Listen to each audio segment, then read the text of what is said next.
RDC. L'étude japonaise qui accuse Kagame et son armée.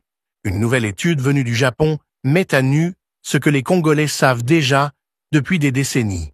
Paul Kagame et son armée RDF ont fait du viol une arme stratégique en République démocratique du Congo. Loin d'être une simple dérive, ces violences s'inscrivent dans un projet militaire, politique et économique froidement planifié.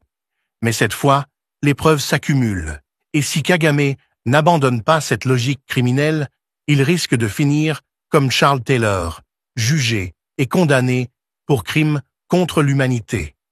Depuis près de 3 décennies, l'Est de la République démocratique du Congo vit sous le joug d'une guerre invisible, mais terriblement dévastatrice. L'utilisation du viol comme arme politique et militaire. Cette réalité, longtemps dénoncée par les survivantes, les ONG et certains chercheurs, vient d'être confirmée et consolidée par une étude académique majeure. En 2025, Masako Yonekawa, professeur en Peace Studies au Kobe College, au Japon, a publié un travail rigoureux et accablant qui démontre avec précision que les violences sexuelles massives perpétrées dans l'Est du Congo ne sont pas des accidents de guerre, ni des débordements isolés de combattants incontrôlés, mais bien une stratégie planifiée par le Front patriotique rwandais, FPR, et son bras armé, l'armée rwandaise, RDF. Kagame a ordonné à la RDF de devenir une machine à tuer qui anéantit tout sur son passage.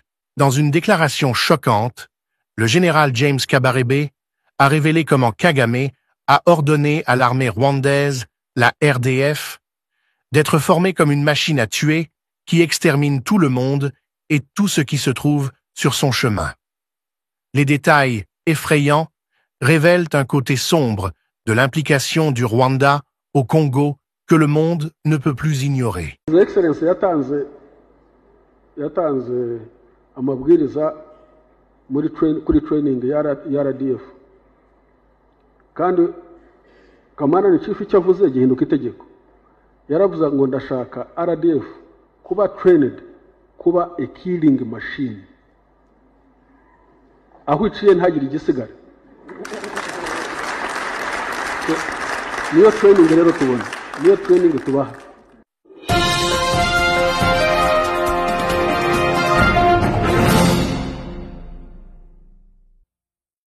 Cette révélation, bien qu'elle ne surprenne pas ceux qui suivent de près l'histoire tragique du Congo depuis 1996, est d'une portée politique et judiciaire immense. Elle confirme ce que de nombreux témoignages congolais affirment depuis des années. Le viol, les mutilations sexuelles, les humiliations collectives et les violences extrêmes ont été systématiquement utilisées par le régime de Paul Kagame comme instrument de domination, de terreur et de contrôle. À travers ce mécanisme, Kigali a cherché non seulement à détruire le tissu social congolais, mais aussi à remodeler démographiquement les territoires riches en ressources afin de mieux les exploiter. Le professeur Yonekawa décrit cette stratégie comme un triptyque.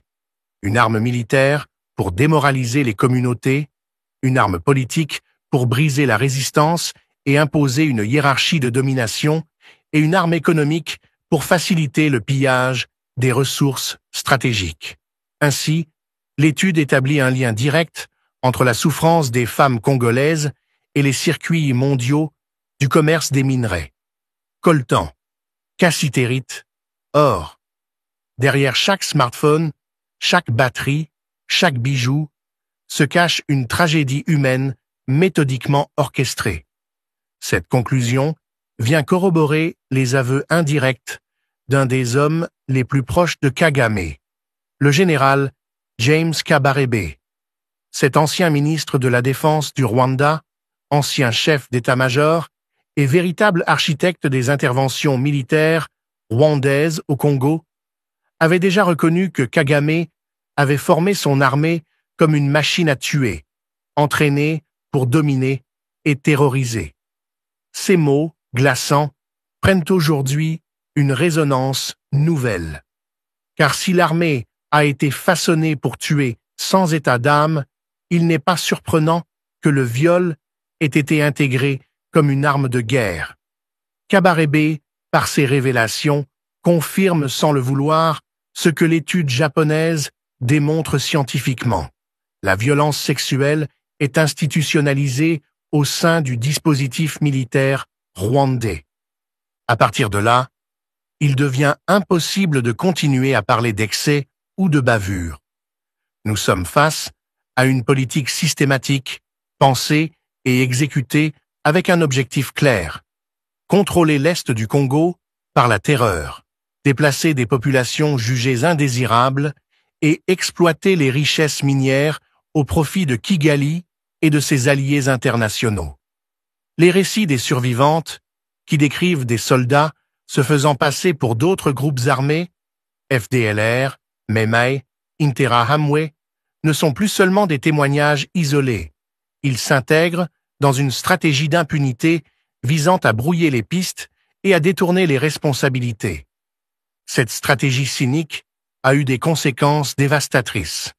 Les femmes congolaises portent encore aujourd'hui dans leur chair et leur âme les séquelles de ces crimes: fistules, infections, grossesses forcées, traumatismes psychologiques.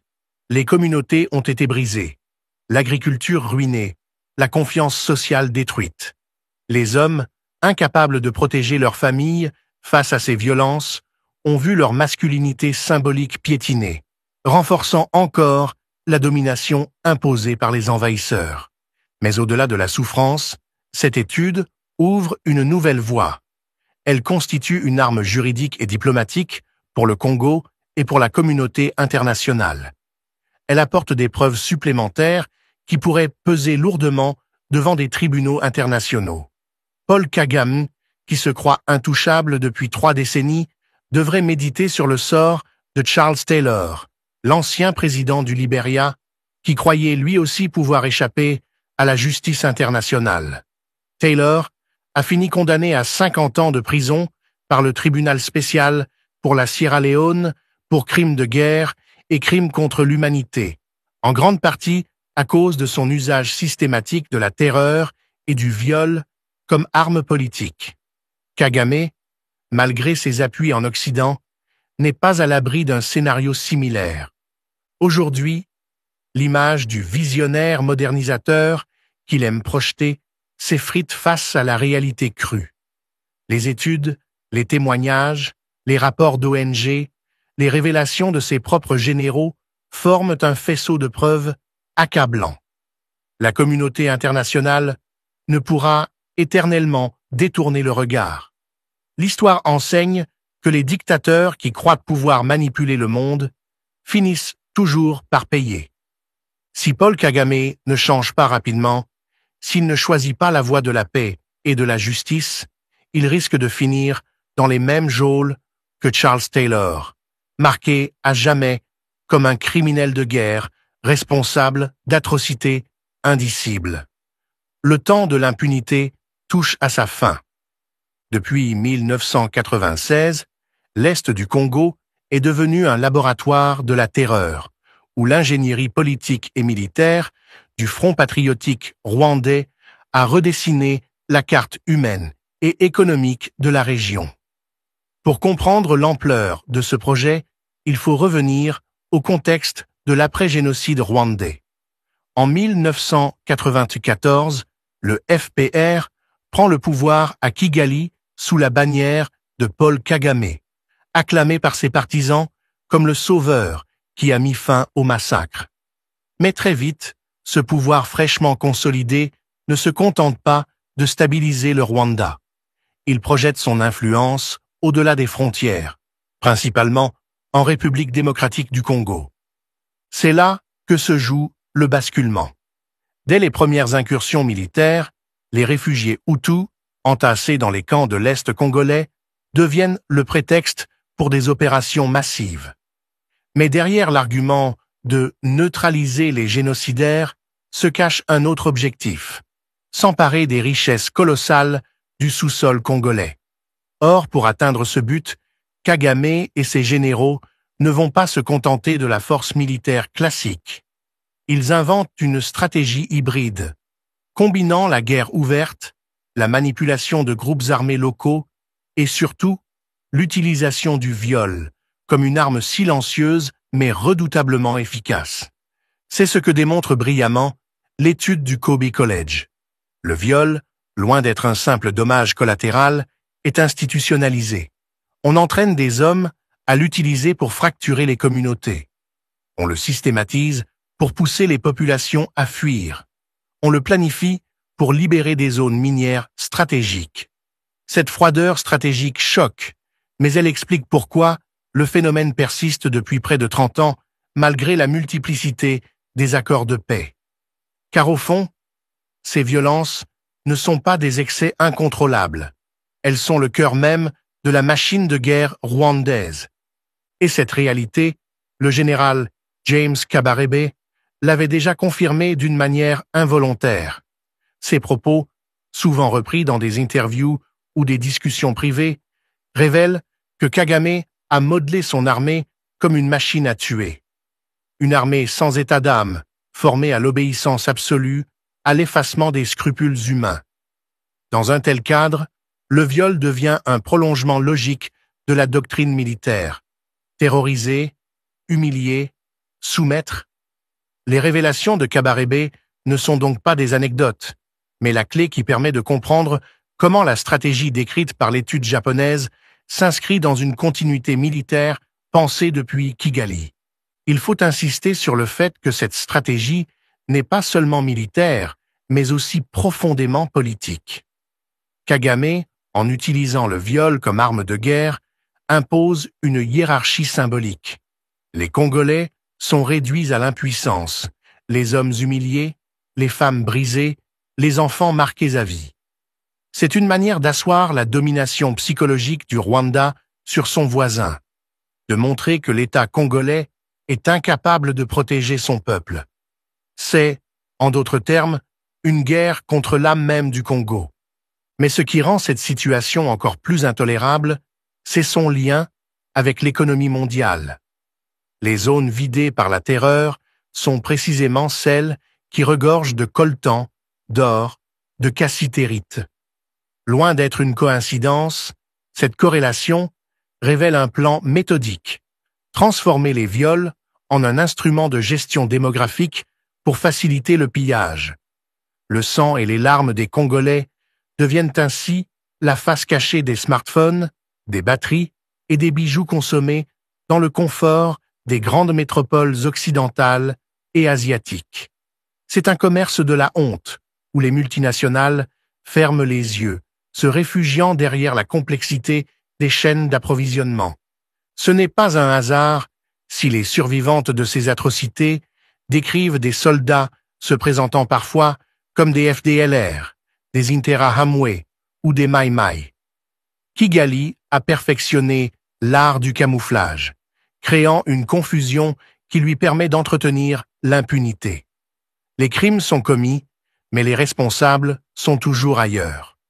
Pendant ce temps, le FPR consolide son emprise sur les minerais et enrichit ses alliés, tout en construisant l'image d'un Rwanda stable, moderne, modèle de développement. Or, la vérité finit toujours par surgir. Les témoignages s'accumulent. Les études indépendantes, comme celle du Kobe College, viennent les confirmer. Et même les généraux les plus loyaux de Kagame finissent par révéler la logique interne de son système.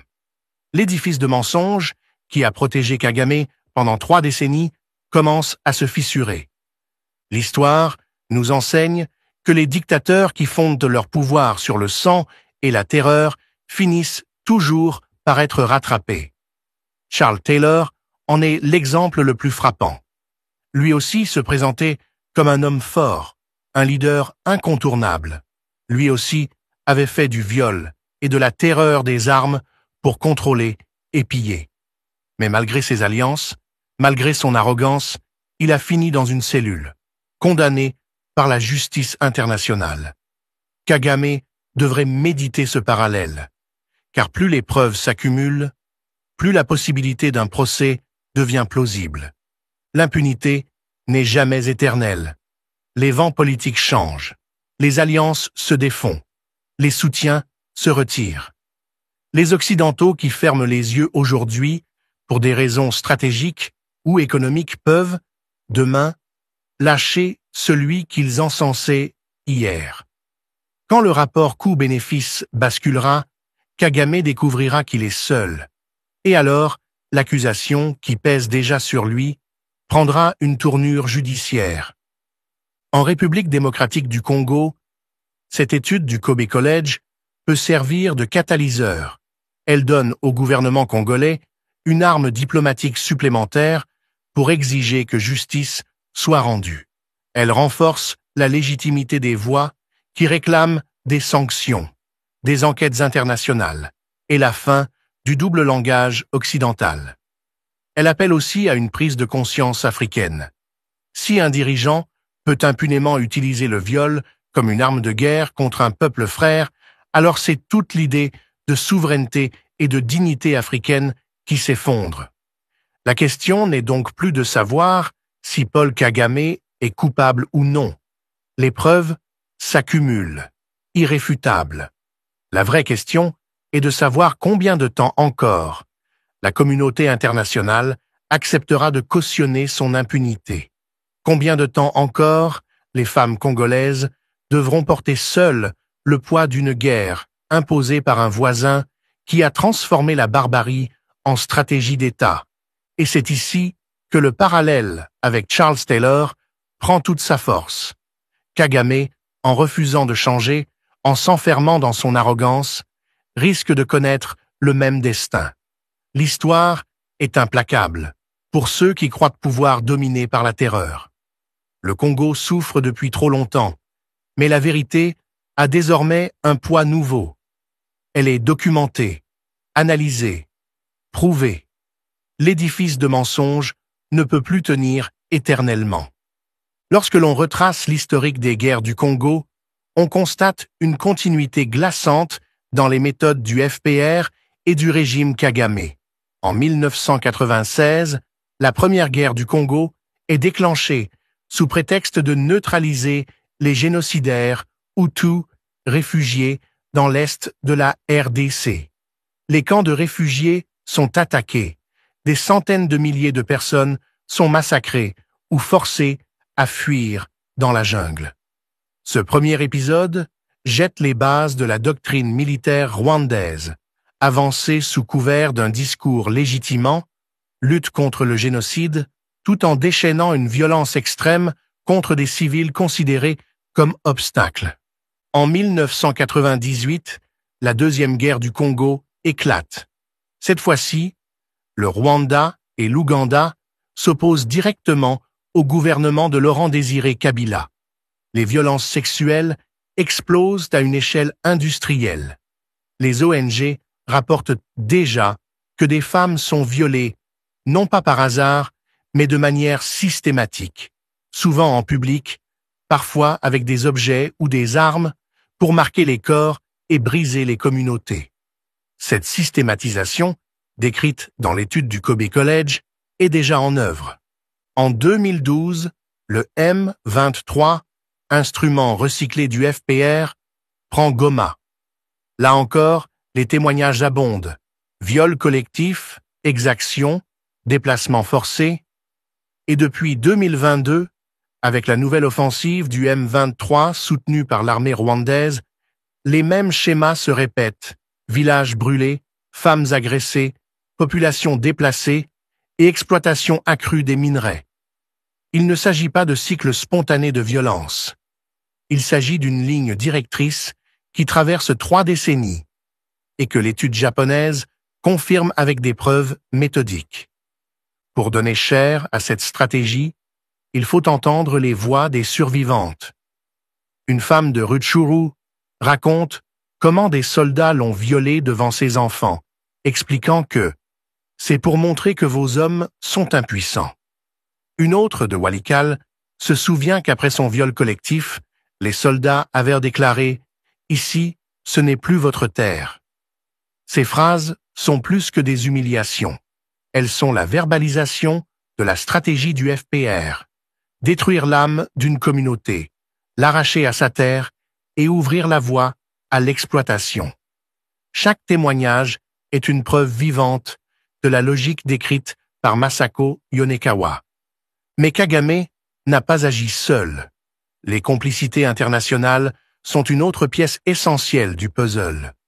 Comment expliquer que pendant près de 30 ans, malgré les rapports accablants de l'ONU, des ONG et maintenant des universités étrangères, Kagame ait pu maintenir son aura de visionnaire auprès des grandes puissances? La réponse tient en 2 mots. Intérêt stratégique. D'un côté, le Rwanda a offert une image de stabilité et d'efficacité dans une région chaotique, séduisant les bailleurs internationaux. De l'autre, il a permis à des multinationales d'accéder à des minerais stratégiques en toute opacité.